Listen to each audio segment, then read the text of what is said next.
Hey guys, and welcome back to the channel. Let's have a look at how to clean the data using different functions that's available in Qliksense. I know as developers, you're going to spend so much time just cleaning data, and it's one of those things that annoys the heck out of me. But well, there's no such thing as perfect data in the real world, is there? So I'm sure that you've gotten stuck just trying to clean up the messy columns and fields that you have, and so have I. Well, let's look at some of the functions that can help us. Today we're going to look at just one of them. Super important, super easy to use as well, and very, very, very helpful. And it's called the subfield. Let's load the data over here.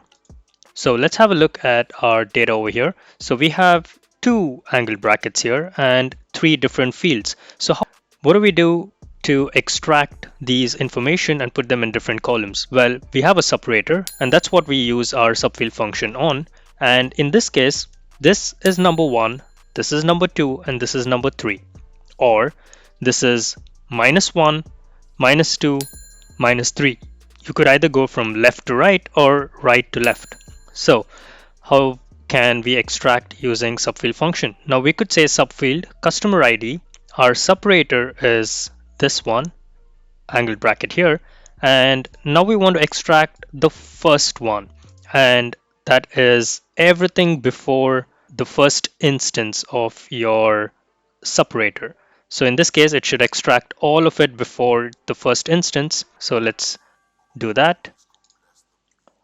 As you can see, it's pulled out everything from, you have mentioned that you want to bring in the first occurrence of it. So the first occurrence is here, and all of it over here is number one. Now, if you want the second one, the second occurrence after your separator, you could just mention 2, and so on and so forth. So if you want to pull out one and you know that the first one is a name, second one is a surname, well, you could just mention that I want subfield for this particular function to be 2 as, let's rename this as name is as our surname. So now just by giving what our separator is and saying which part of your separator do you want to pull out. So by saying 1, 2, 3, we have extracted the information into different columns. That's pretty cool. There's another way you could do it. So let's say that you have a bunch of it and you don't really know when, you only want to pull out the last one.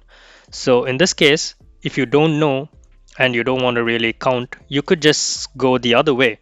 That is, you could actually call surname as -1 because this is the last thing over here. So everything after the separator, the last one is called is -1, and name is last but one, so it's -2, and this one becomes -3 because right now we're going from right to left. So you can either go from left to right or right to left.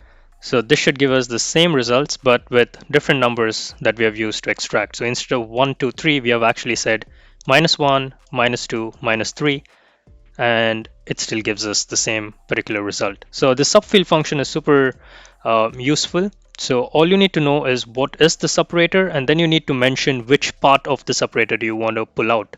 So is it the first part, or is it the second, or if you want to do last and then last but one, you could also use minus. Hope this was super helpful. Please leave a like. See you in the next one. Cheers.